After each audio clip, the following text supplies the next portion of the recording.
You cannot stop him.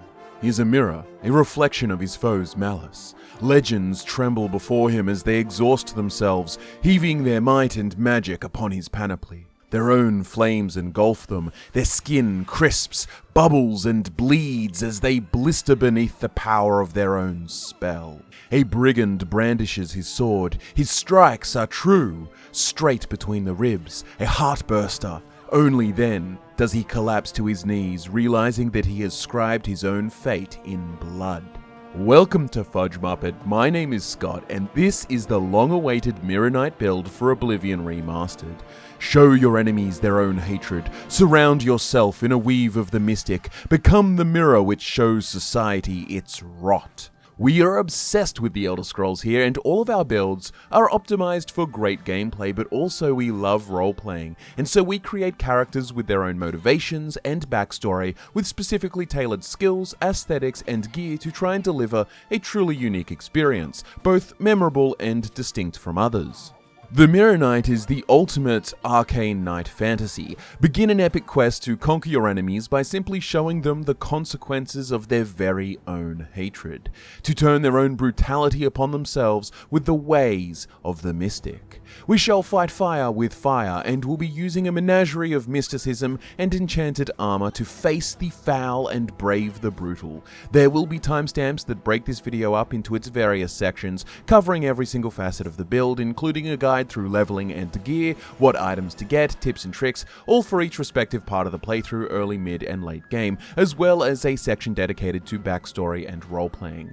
His story is long and fated. There will be plenty more detail in the backstory and role-playing, but for now let's delve into the depths of the character creation so that we can begin our journey as the Mirror Knight.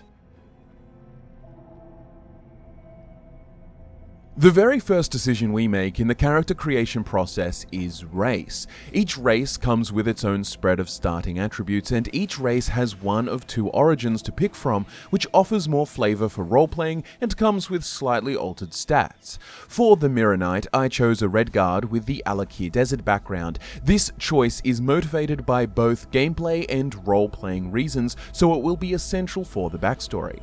Stats-wise, Redguards are well suited to any kind of warrior class with base attributes of 50 strength, 30 intelligence, 30 willpower, 40 agility, 40 speed, 50 endurance, 30 personality, and of course 50 luck. This starting stat spread really helps us get a head start on the martial prowess, which will be the main foundation of this playstyle until we can manage to expand our enchanted panoply and magical repertoire of spells.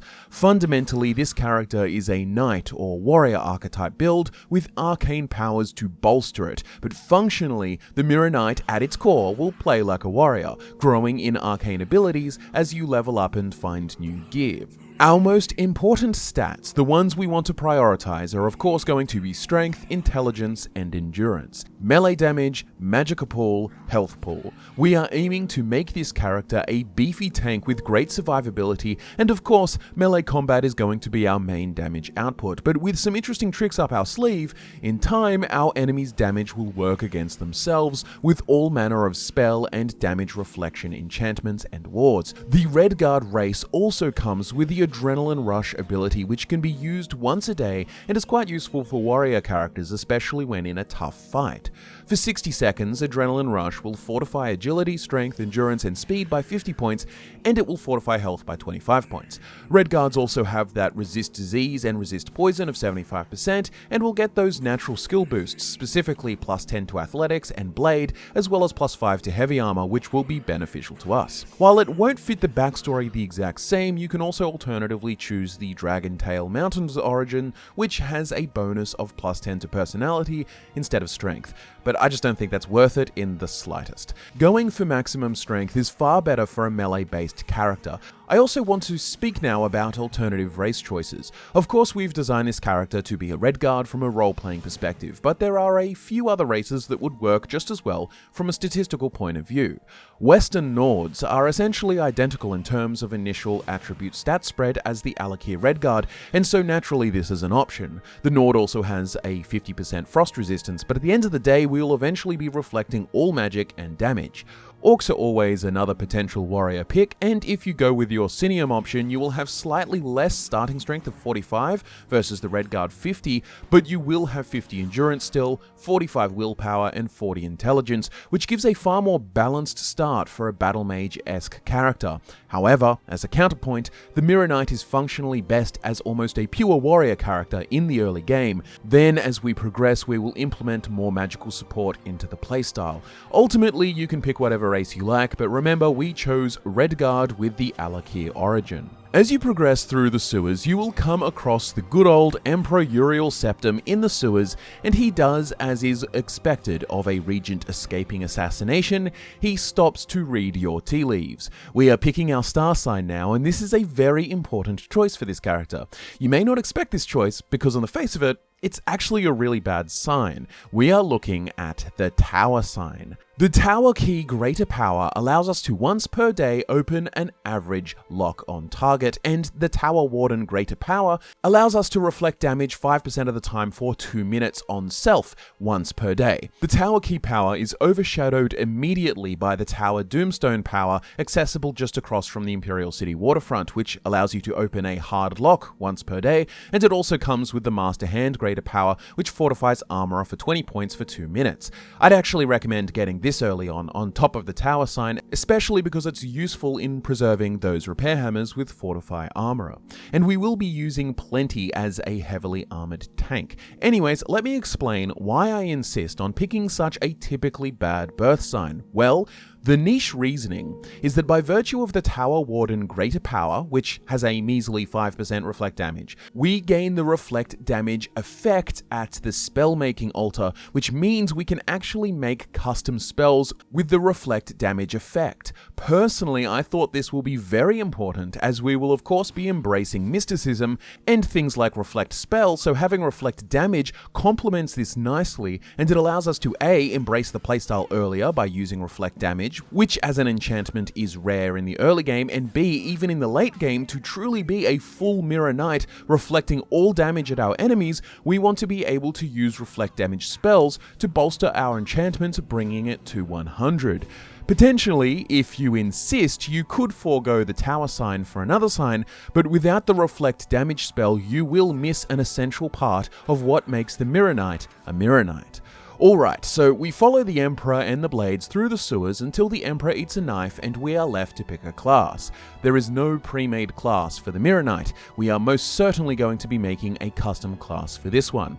Now, as much as this character is a combat magical hybrid, I do find that we are really a knight warrior character with supplemental magical abilities rather than a comparable battle mage. I would still pick the combat specialization, which confers additional starting skill bonuses to our combat ones and increases the rate at which they level. Especially in the early to mid game, we'll be relying far more heavily on our abilities as a pure warrior than we will of our developing magical prowess, so this just becomes a no-brainer choice to me. However, to help balance out our heavy warrior leanings for the favored attributes, which essentially just means a +5 bonus to said attribute, I will choose willpower and intelligence, which will help bring up our magical based attributes to 35, rounding us out a little bit. We already start with 50 strength and endurance. For our major skill picks, I chose athletics, blade, heavy armor block, armorer, restoration, and mysticism. As you can see, it's almost like a fully spec'd warrior, just with mysticism added and restoration for its general use, and vast applications like healing and fortification of attributes and skills. But that being said, I really wanted to stay tight on the theme here, and so I embraced a character who spends all of his focus on the mysticism school. You could swap out the restoration skill for something else if you like, perhaps even something more knight-like in role-playing, say speechcraft or mercantile, but these are worse statistically oriented choices. At the end of the day, the Mirror Knight is a warrior first and esoteric mystic second. To summarize the Mirror Knight's character creation: Alakir origin Redguard, Tower birth sign, combat specialization, favored attributes of intelligence and willpower, major skills are athletics, blade, heavy armor block, armorer, restoration, and mysticism. The starting stats for our level 1 Mirror Knight will be 50 strength, 35 intelligence, 35 willpower, 40 agility, 40 speed, 50 endurance, 30 personality, and 50 luck.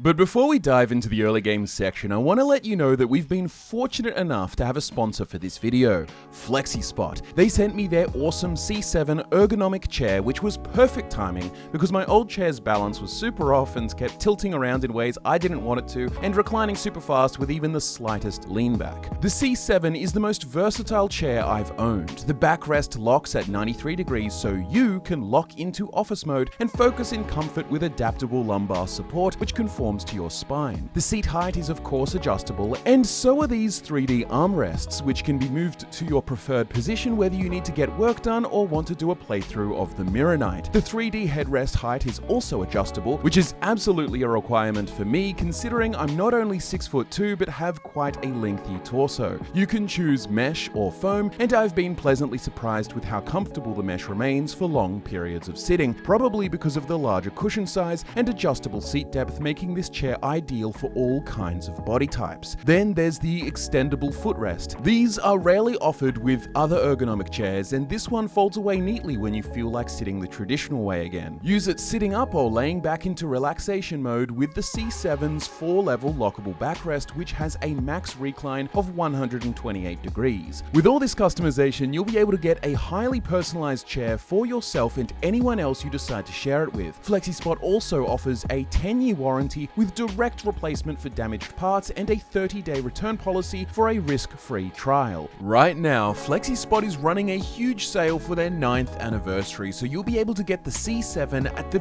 biggest discount ever, and with my exclusive code C730, you can enjoy an extra $30 discount when you purchase your new chair. It's the best time to buy the C7.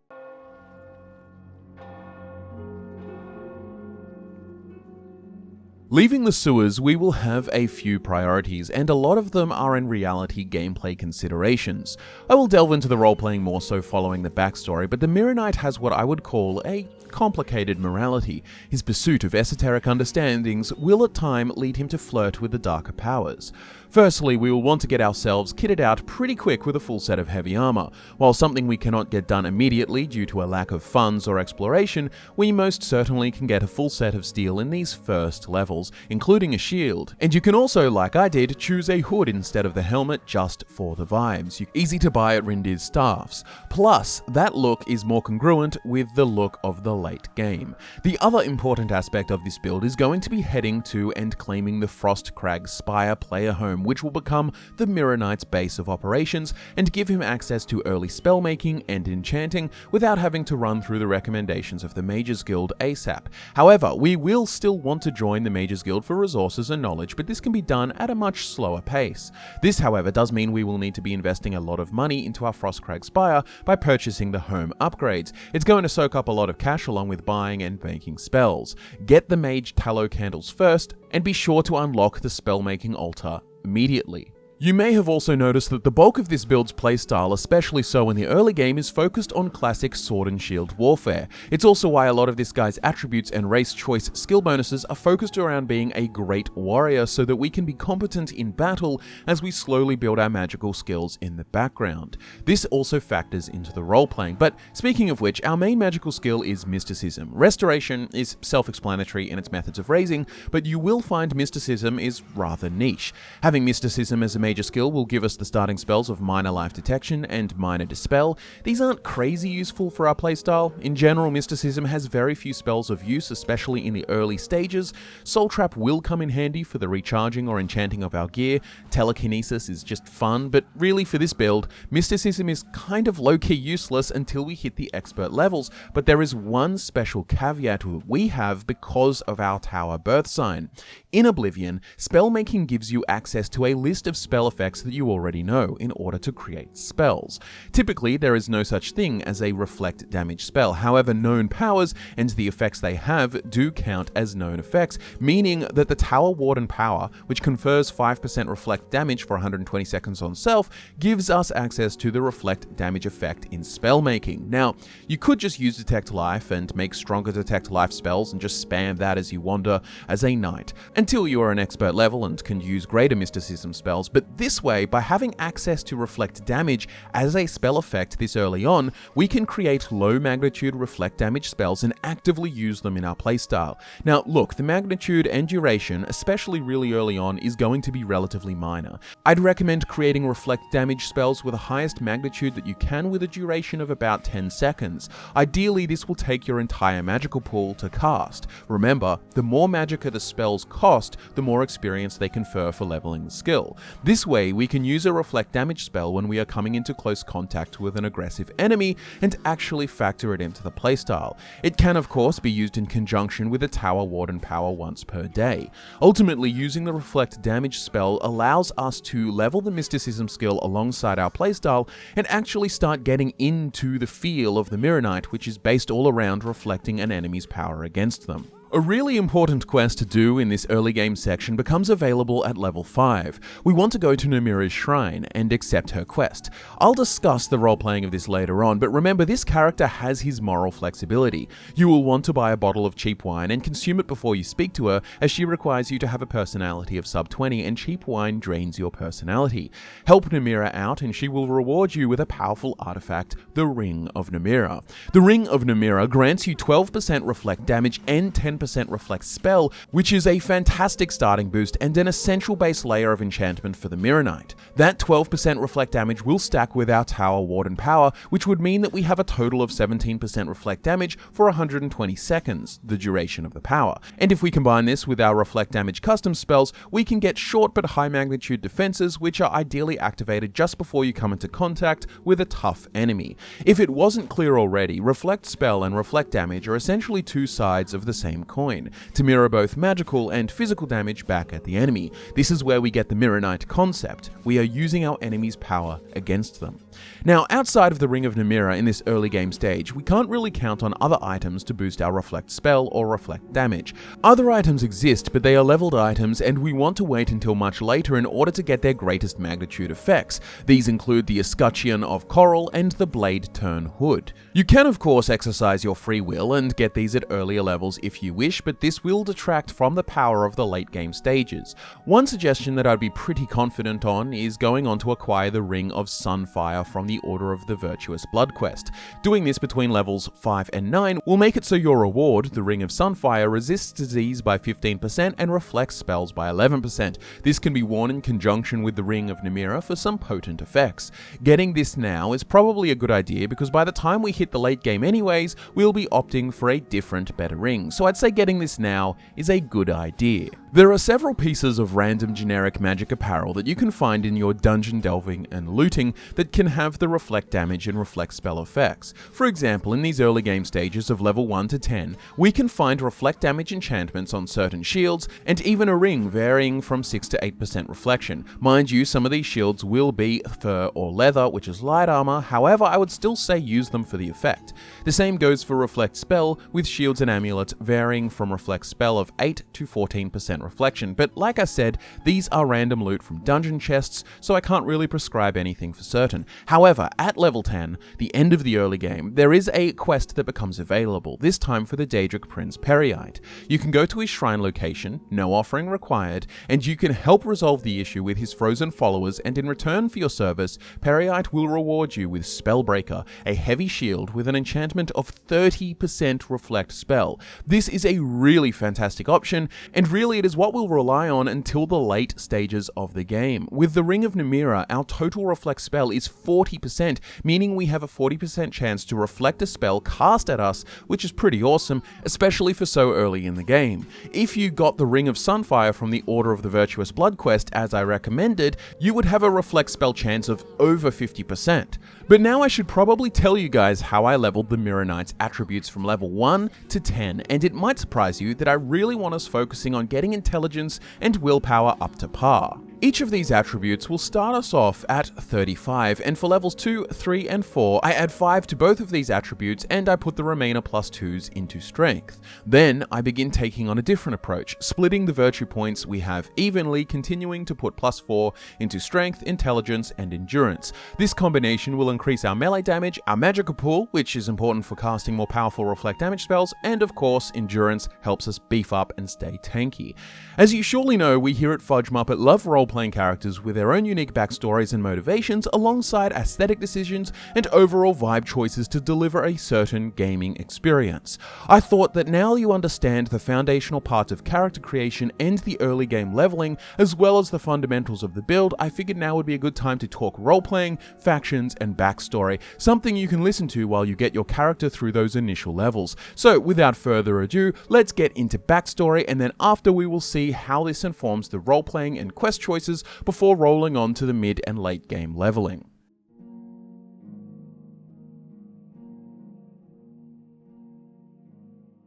In the shifting sands of the Alakir, the ancient tribes of Yakura preserve their ancient ways, unfettered by the decadence of nobility like the crowns, and uncorrupted by the assimilation of the forebears. Turaman ibn Najjar was but 10 years old when his life was changed forever. His youth had been spent steeped in tradition. Due reverence was made to each of the gods on each of their days, Ruptga, Satakal, Morwa, and all traditions were preserved to the exactness of their first speaking. Turaman, son of Najjar, was trained in the ways of the sword from the day he could hold one made of wood, as were all of his peers. The men and women of the Alakir are with no contest the greatest natural swordsmen in all the known world. The grace of footwork, the swing of a blade at just the right angle, these things are as natural as breathing to the Alakir tribesmen. This proficiency had preserved their way of life, yet it has also undermined it. The Alakir dune dwellers are a hostile people to outsiders and foreigners, yes, but also amongst themselves. The tribes often are at war over some century-long feud, some record of a slight against one's reputation, or a stolen lover, a misplaced sword. It is the way of these deserts. One cool morning of his 10th year, Turaman was woken to the sounds of slaughter. The warmth of the sun was cresting over the dune above their camp, and enemy warriors were descending in gallops of sand swirls. Licks of blood splashed across the ground, made soft blue by the shadows of the dawning sun. Turaman rushed from his tent and called for his father, brandishing his sword, ready to defend his family to the death. What followed was a blur, a clamour of steel, a blow to the head, a hard sleep, and a rude awakening. Turaman, only 10 years old, awoke to a massacre. Fate had rendered him unconscious and half buried in sand while his tribe, his family, were slaughtered in the ambush. He wept precious waters and sang sorrows, praying, wishing for the far shores to take him. But what answered was no god, godlike, but not a god. A blue power emerged, folding out from thin air, sparking and melting sand to glass around it. Like an orange, halved and folded out to expose its inner flesh, the power shimmered, and from within emerged a magical sight. Skin like gold wrapped an aquiline face, perched from beneath a hood of deep ocean blue, the same color as the rest of the layered fabrics that bound this woman, held in place with golden brooches and pauldron-like ornamentations. She approached the boy and comforted him, surprised by the state of the encampment. In so many words, Alanya was a Sijic monk who had employed Turaman's father to help her navigate some Yakuran ruins of legend obscured by the dunes. Turaman could not come to terms with the death of his family, the end of all he knew, and so Alanya, whether right or wrong, took small mercy and used her arcane powers to alter his memories. Gone were memories of his father, his mother, his brothers and sisters, his cousins. He looked about the bodies on the ground and saw strangers. Alanya spoke to Turaman again, asking him what he was doing here. He searched his memories to understand himself. He knew he was Alakir. He knew all his customs and traditions, yet he could not remember his clan. He searched for images of his mother, but each face was like a mirage, as if everyone he knew was just a mirror, known only by some vague approximation to himself. A sister, a father. There was no emotion, no connection to what seemed like figments of his imagination. Turaman thought himself sick in the mind, but Alanya comforted him and took him into her care. Got him to lead her to the Yakuran ruins she was originally meant to be led to, and she spent time scrying for her research. Turaman was enamored with the mystical displays and became ever curious. He would ask about her arcane abilities often. She deflected, but deliberately left breadcrumbs of inquiry, which Turaman, like a hungry jackal, chased after with a ravenous curiosity. After the ruins, Alanya whisked them away in a portal to Rehard, where she suggested parting ways, but Turaman begged to stay with her, to learn about this magic that she wields. She was a Psijic monk. Neutrality was their way, but she had already intervened, depriving him of memory, and so she reasoned she had responsibility to this boy, at least until he came of age, and so she brought him with her wherever she went. He became her squire of sorts, an attendant. He visited exotic places all over, usually by way of portal, occasionally by boat, and she bought for them a small residence in Redguard, where she would tutor him in the old ways, dismissing the fables and gods of his youth. Her present power was by far enough to convince a 10-year-old boy of her correct judgment. Turaman failed to grasp the complexities of mysticism, but his curiosity was endless. She left often to return to Artaeum, or other places restricted to only the highest echelons of her order, and Turaman would be left to train and study by his lonesome.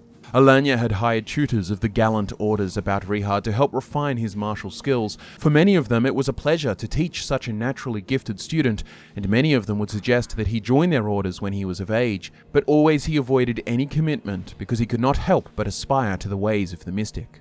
During many dinner-time meals or long travels, Alanya would make it clear that he does not have the potential to be a Psijic monk, and that this world was beyond him, yet his enthusiasm for the magical arts was not assuaged. She admired his persistence. Upon his 18th birthday, Alanya confessed to her actions all those years ago, that she had robbed him of his memories, of the connection to his family, and presented this robbery of grief, of his identity, as mercy. He had no future, no prospects, an abandoned, desert child. She pleaded with him to see the rightfulness of her actions. At first came the fury, then the grief, the betrayal. He could not handle it.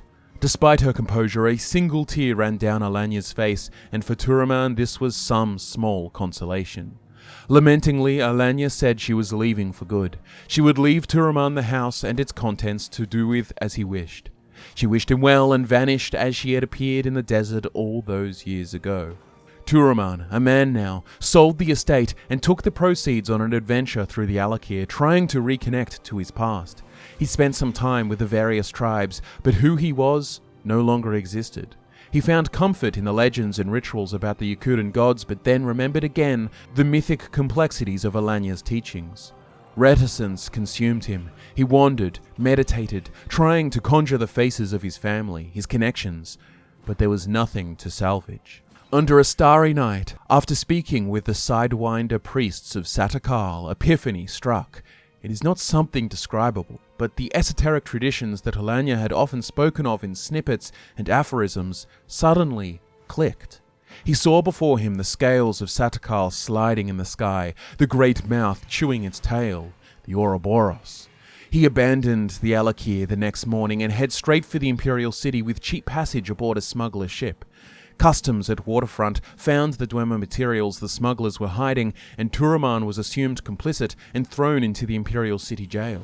But something about this did not unnerve Turaman. Somehow he knew this is where he had to be.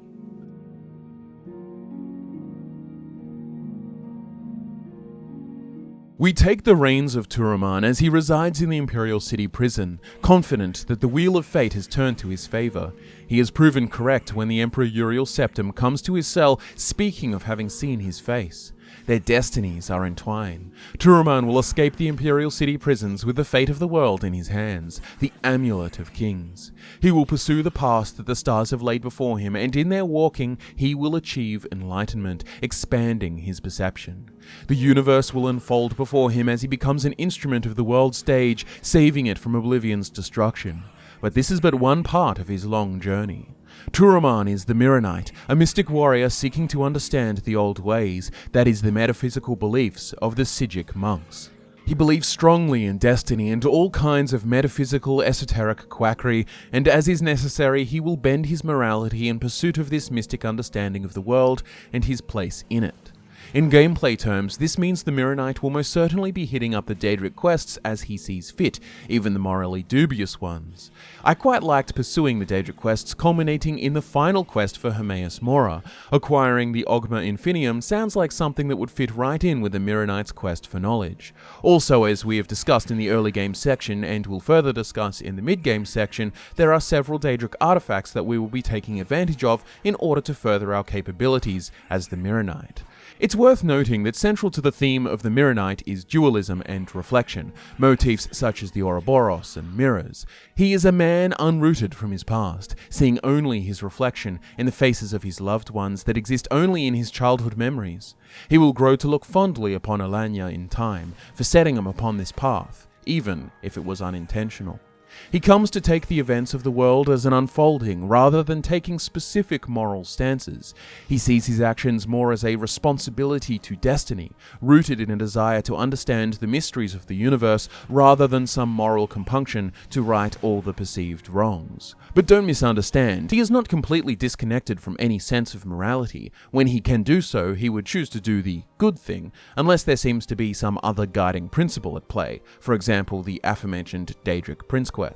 As you may expect, the Mages Guild questline is also very important for our pursuit of mystic understanding, and of course it has many other utilities, but most importantly we will be acquiring the Frostcrag Spire player home, which will be the perfect base for our esoteric mystic character, a place of serenity for contemplating the mysteries of the universe, while also making ourselves some powerful custom spells. Anyway, since this fella is born under the tower sign, it's extra fitting that he has a tower to live in. Feels right at home. I also think this is a great spot to collect all your Daedric artifacts and build out a personal library of esoteric texts, such as the Mythic Dawn commentaries, for example. You can really do any quest you like as the Mirror Knight, except perhaps the Dark Brotherhood and Thieves Guild questlines, if only for the fact you don't really have access to the appropriate skill sets.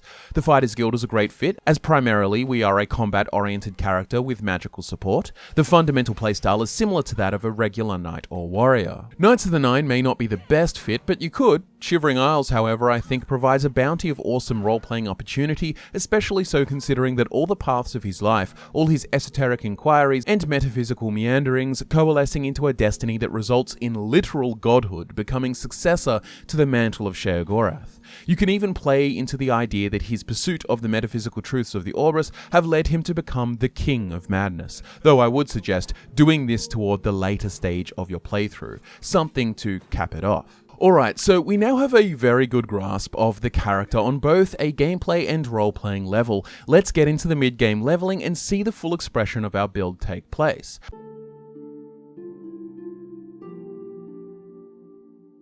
By this point, we will have completed the Daedric quests for both Peryite and Namira, receiving the Spellbreaker Shield and Ring of Namira respectively, vastly increasing our mirroring potential. Additionally, the Ring of Sunfire from the Virtuous Blood quest is a very good pick. Now, in terms of character direction, working through both the Fighters Guild and the Mages Guild is a good idea, and it's worthwhile pursuing the main questline to some extent.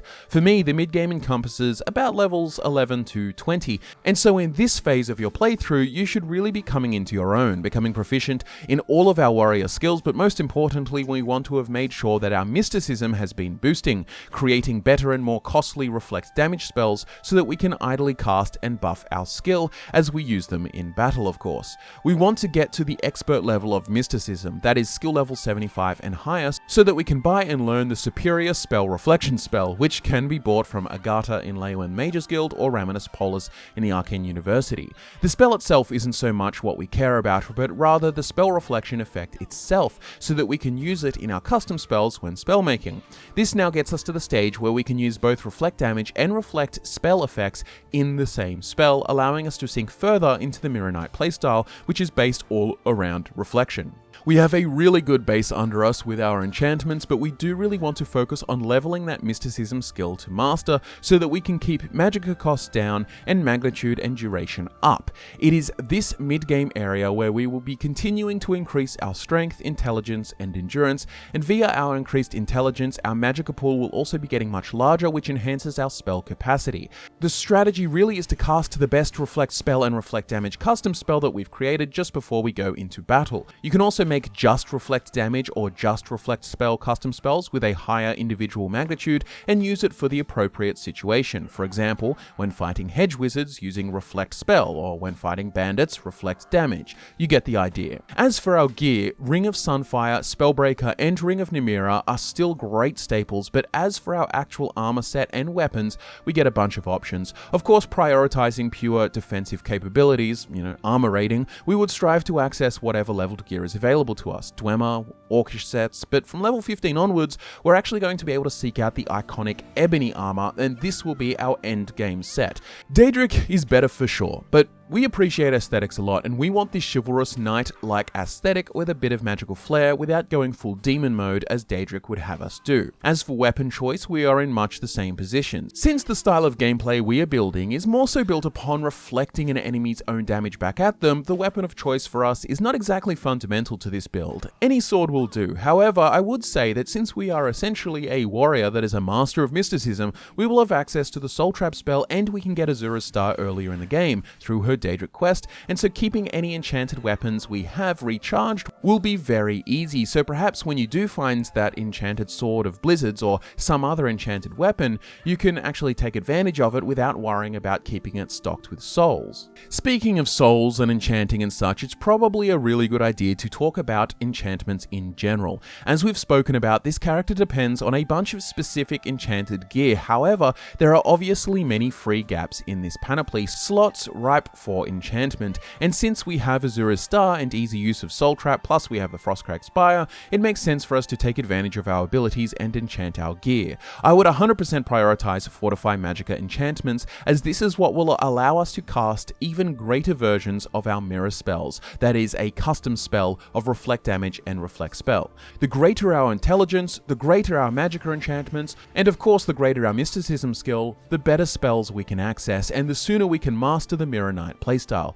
Now, I'd highly encourage using Grand Soul Gems with a Fortify Magicka enchantment, but as we hit level 17, the Sigil Stones of Oblivion Gates will now be at their maximum level, Transcendent Sigil Stones, which means they will offer the greatest version of whatever randomized enchantments they offer. There are save scumming methods to make sure you get access to the magical effect that you want, but at this point, if you happen to find or save scum a Fortify Magicka enchantment, you should use those on your Ebony armor pieces, giving you a bonus 50 Magicka per piece. By my endgame build, I had a total of 200 extra Magicka thanks to 4 Transcendent Sigil Stones that I used to enchant my Ebony Cuirass, Boots, Greaves, and Gauntlets. This vastly increases our capabilities for spellcasting, hence vastly increasing the capabilities of the Mirror Knight. As for the specific attribute leveling of this build, from level 10 onwards, we should still be pumping +4s into Strength, Intelligence, and Endurance. When the first one of those is maxed, we should start investing heavily into Willpower as our next priority, followed by Speed and Agility, but really for this build,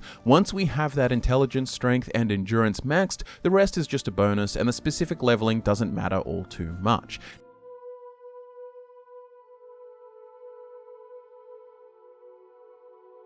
Now, we hit the late game, which I consider level 20 onwards. Our attributes are high, most of our major skills are Expert or Master, and we have hit the stage where we can start really taking this build to insane heights. I'm talking God tier Mirror Knight. First up, now that we're level 20, the random enchanted loot that we can find in dungeon chests is way better now, and specifically there are 2 amazing pieces that we want to look for. These are the Necklace of Swords or the Amulet of Axes. Whichever one you find first, to be honest, either can be used. The Necklace of Swords fortifies Blade by 25 points, and the Amulet of Axes fortifies Blunt by 25 points.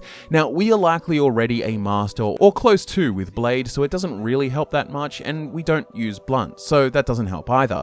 But it is the secondary effect of 33% reflect damage that we are really looking for here. Both the Necklace of Swords and the Amulet of Axes has this effect, so either one is suited for our needs. This is such a powerful enchantment, and it takes the load off our spell requirements massively, because with a higher base damage reflect, we can make spells of lesser magnitude and still get the higher total damage reflect. With the Ring of Namira that we have been wearing since the early game, and one of these necklaces, we will have a total of 45% reflect damage. It isn't even accounting for our mirror spells. Of course, these necklaces aren't an easy find, and it will really come down to luck to find these, but there are farming methods if you want to look into those. However, the following gear recommendations are much easier to access and from guaranteed locations. The next big ticket item we want is the Mundane Ring. This can be found in random loot from level 20 onwards, so you may be lucky, but there is one guaranteed location. From level 22 onwards, Raven Cameron, who one of the Mythic Dawn members that you will encounter and kill in the main questline, will have the Mundane Ring on his corpse, and this magical ring offers 50% magic resistance, and it gives you a reflect spell of 35%. Of course, we can wear 2 rings at once, so I think at this point it's a good idea to remove the Ring of Sunfire, which would have been the low-leveled version and replace it with the Mundane Ring. Also, it having 50% magic resistance is huge because if the reflect spell we have happens to not proc, then we also have a situation where spells will do half damage against us. It's such a powerful ring, and with Spellbreaker and the Ring of Namira, it gives us a total reflect spell of 75%. However, this changes as we pick up our new shield. As we continue to level, we're going to get to level 25, and this is where the biggest ticket items will come into play. We'll want to do the Sins of the Father quest and do the honorable thing and retrieve the Honor Blade for the people of Chorrol, and in return we will get a level 25 version of the Escutcheon of Chorrol, a beautiful ebony shield, but with the great oak emblazoned on its front. Of course, you could get this shield way earlier in the game, but the leveled version of the shield is far worse off in terms of magnitude.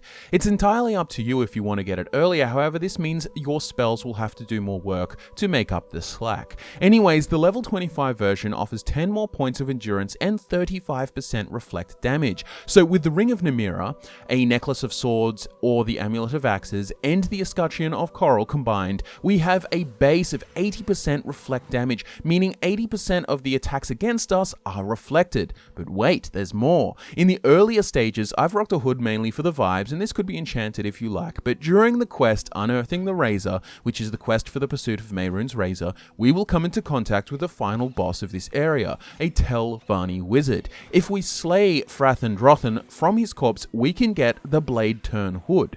At its level 25 version, which I would recommend, it gives us 15% reflect damage, taking our total to 95%, and it gives us a resist normal weapons of 15% and 17 points of shield, which essentially just adds a flat 17 to our armor rating. It's very powerful. With my endgame setup, the Ring of Namira, the Mundane Ring, the Necklace of Swords, the Bladeturn Hood, and the Escutcheon of Chorrol, we have a base of 95% reflect damage and 45% reflect spell. Of course, you can choose to change this up by using Spellbreaker instead of the Escutcheon of Chorrol, which would bring the totals to 75% reflect spell and 60% reflect damage. But personally, I find that A, the Escutcheon fits the aesthetic better, and B, normal damage from melee is far more common and comes in far more volume than spell damage. Ultimately, the setup with the Escutcheon makes it so that you would only need a custom spell with a 55% reflect spell and 5% reflect damage in order to take these totals to 100%. One important caveat is that we are wearing heavy armor, which means that our spell effectiveness is capped at 95%, meaning that if you want true 100% effectiveness, you either have to take your armor off first and cast it, or make a spell with slightly higher magnitude to account for the heavy arm attacks. But personally, I actually just made it so it adds to a perfect 100% total and copped the 5% effectiveness from the heavy armor, making it possible that I can still actually take some damage because, look, at this point the build is just busted. It's up to you how you want to mix and match your spell to account for the gaps, whether you choose Spellbreaker or the Escutcheon. At the end of the day, your mirror spell will easily be able to make up the difference, and as a plus we'll be able to have it at a lower magnitude and higher duration. I chose 30 seconds. And that brings us to the end of the Mirror Night. Another massive thank you to FlexiSpot for sponsoring this video and sending me their awesome C7 chair with an adjustable headrest, 3D armrests, fold-out footrest, customizable seat height and depth, and multiple levels for locking in your recline. There's just no chair I could recommend more for such a good price, especially with a 10-year warranty and a 30-day risk-free trial. Grab the C7 now for FlexiSpot's 9th anniversary and you'll get an extra $30 off when you use my discount code C730. Thanks so much for watching. My name is Scott and I'll be back to nerd out with you again next time.